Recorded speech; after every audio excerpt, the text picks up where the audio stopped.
Baik teman-teman, inilah media yang kita gunakan, yaitu sekam bakar. Ini adalah media sekam bakar untuk hidroponik. Makanya kita memakai hidroponik murni vertigasi tetes. Untuk pengisian media di slab ini akan diisi 80-85%. Tidak boleh 100% ya. Karena apa? Untuk membuat akar itu lebih ada rongga-rongga untuk udaranya. Nanti oksigennya bagus di dalam. Nanti ini tidak boleh terlalu padat. Nanti ngepul, bisa lihat prosesnya.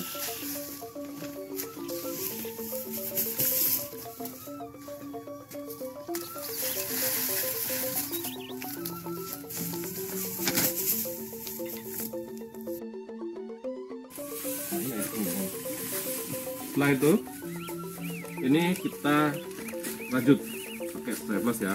Kita nggak pakai benang. Kita kembalikan untuk membuat bantalan untuk biar bisa ditidurin.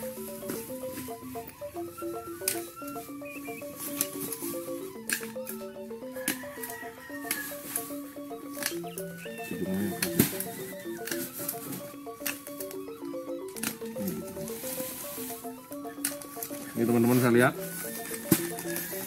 setelah dirajut semua, ini siap dilobangi. Lobangannya itu yang di sini 4.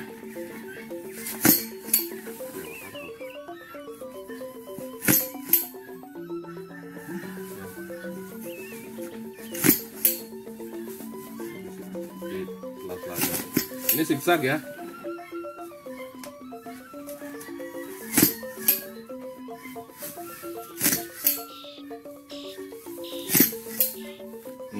Ini sudah. Ini media ini sudah siap untuk dipakai ke lahan produksi. Untuk ke lahan produksi, media ini harus dijenuhkan full dengan air. Ini harus penuh dengan air.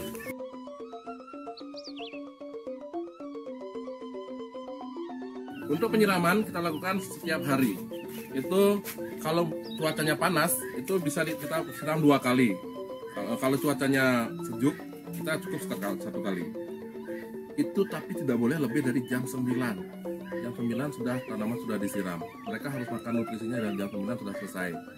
Nantinya kalau memang dia panas, kita kasih jam 2 lagi. Kalau enggak, cukup jam 9 saja. Ini merupakan teknologi yang kita lakukan, yaitu vertigasi tetes ini. Kita mengajari bahwa kita tidak perlu kotor-kotor keras. Ini tidak ada tanahnya, kita tidak ada pakai pupuk kandang, tapi kita pakai VOC. Nanti yang banyak kita pakai untuk organiknya adalah VOC. Nanti penetesan ini akan kelihatan. Nah ini, kita udah mulai. Ini mulai netes, kita tunggu sampai penuh, betul-betul penuh. Karena kalau penjenuhan ini bertujuan untuk menjaga kelembaban untuk media tanam yang baru. Bagaimanapun juga, karena akar-akar dari stroberi yang baru itu masih betul-betul rapuh. Ini wajibnya harus penuh sekali.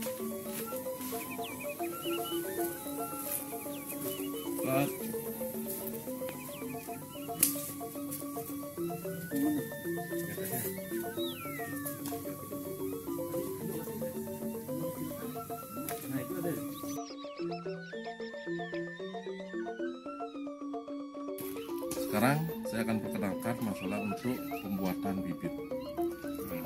Yang pertama, bibit itu ada dari sulur kayak ini. Kalau sulurnya kurus kayak ini tidak boleh dipakai karena nanti produksi untuk klonya akan kurus dia. Cari batangnya yang gede.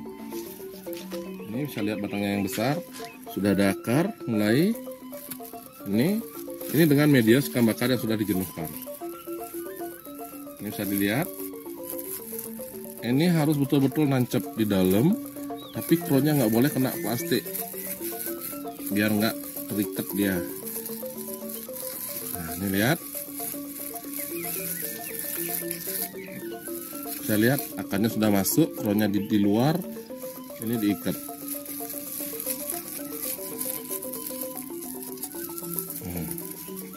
Ini sudah sempurna, tinggal menunggu 2 minggu sampai 20 hari.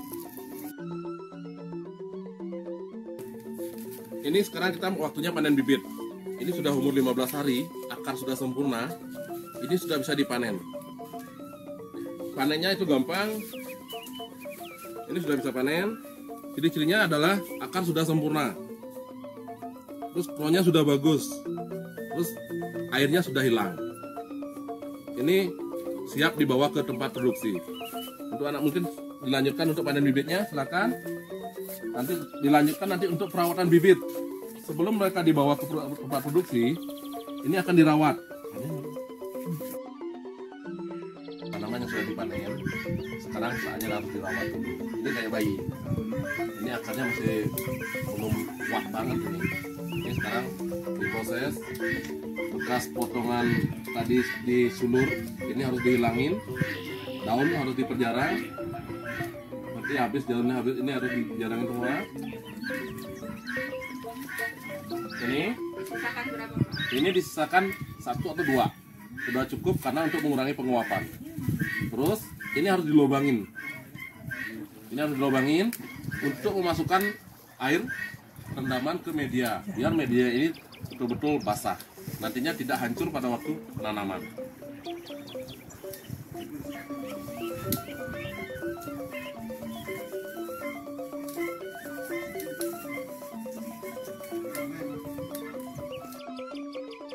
Oke, kita sekarang lanjutkan dengan penanaman.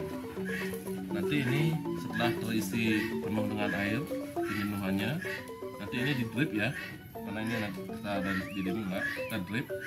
Kita cari akar yang sudah betul-betul sempurna. Ini teman-teman bisa lihat, akarnya betul-betul sempurna, batangnya sudah bagus. Ini sudah dijenuhkan, betul-betul basah. Nanti ini langsung ditanam di tempat semai.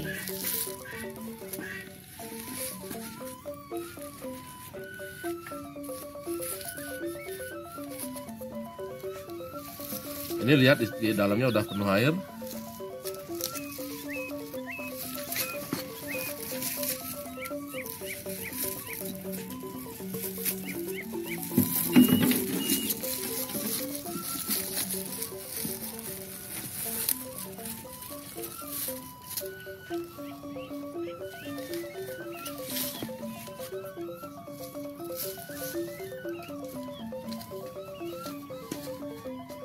Ingat pada waktu kita nanam, ini kronnya nggak boleh kekubur ya. Kron-kron ini nggak boleh kekubur sama media. Kronnya wajib tetap di atas.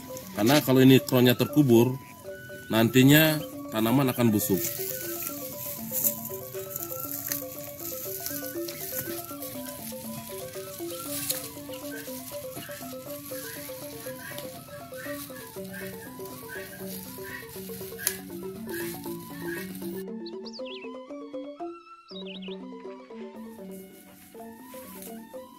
Tahap selanjutnya yaitu pruning.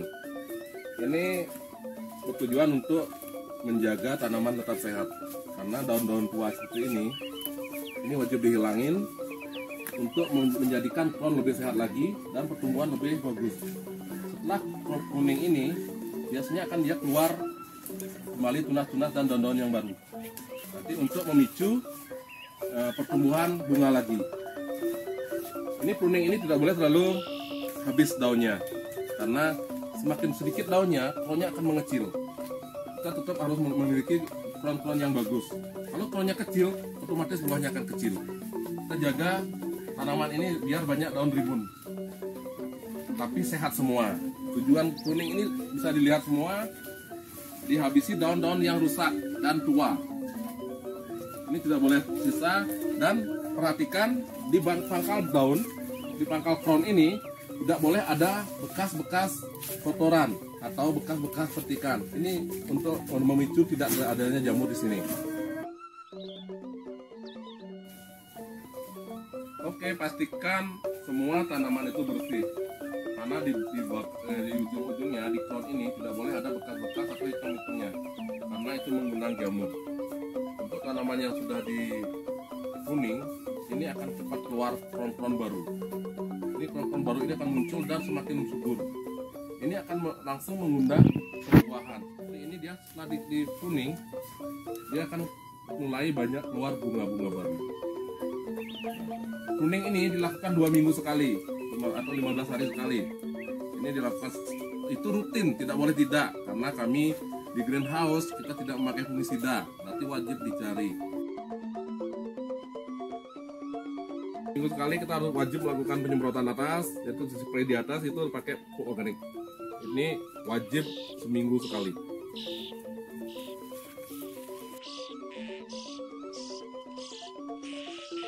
Kita semua terbantu, walaupun dari mana-mana kita bisa nyiram. Mungkin bisa dilihat sekarang, kalau kita mau siram sini, tinggal pencet di irigasi. Nanti ini akan tersiram sendiri. Terus kalau malam hari, pinginnya malam hari, kita akan buka lampu langsung di sini juga. Dia akan nyala. Nah, tuh lampunya nyala. Berarti kita bisa aktivitas malam hari bisa, terus melihat kondisi di sini bisa dari jauh. Berarti lampunya malam-malam ingin hidupin 5 menit, matiin lagi, kita bisa lakukan. Itu teknologinya berarti nyaman. Ini bisa dilihat semua. Ini IoT yang ada di sini.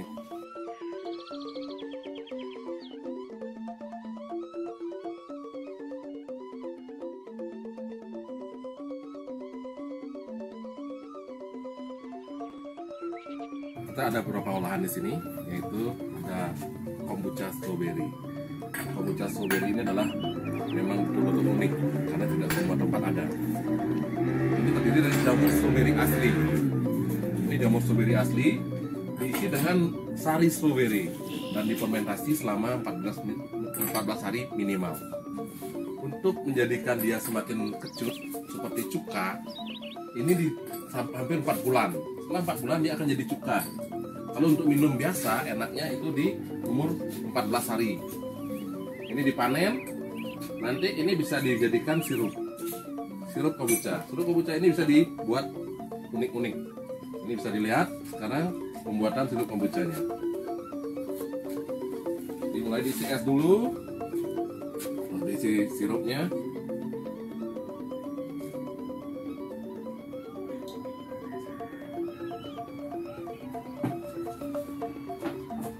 Ditambah dengan air kombucha murninya, kita tidak lagi ambil dari luar. Ini memang tetap ada skubinya di dalam.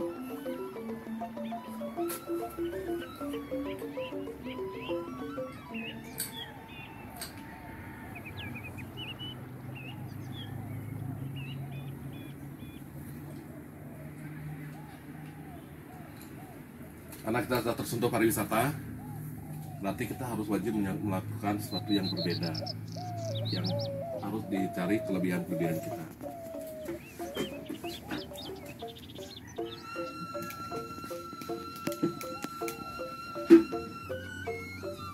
Ini prosesnya, ini ada campurannya, ada kombuchanya, ada sirupnya, ada air sedikit, ada esnya. Jadinya sirupnya segar banget. Tidak lihat, teman-teman bisa melihat. Ini warnanya cantik. Ini warnanya cantik.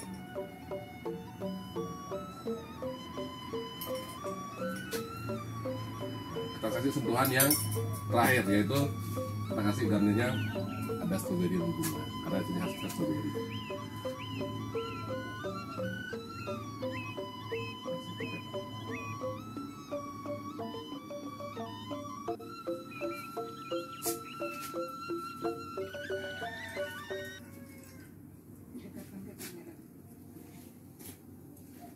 Ini ada salah satu hidangan kita.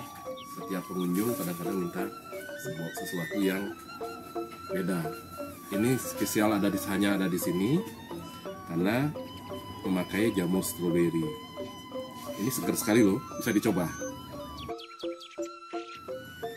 Ini teman-teman, jus spesial kita di Wiwana Agro ada ini. Teman-teman jangan ragu untuk belajar olahan dan jangan takut membuat stroberi itu menjadi nilai lebih.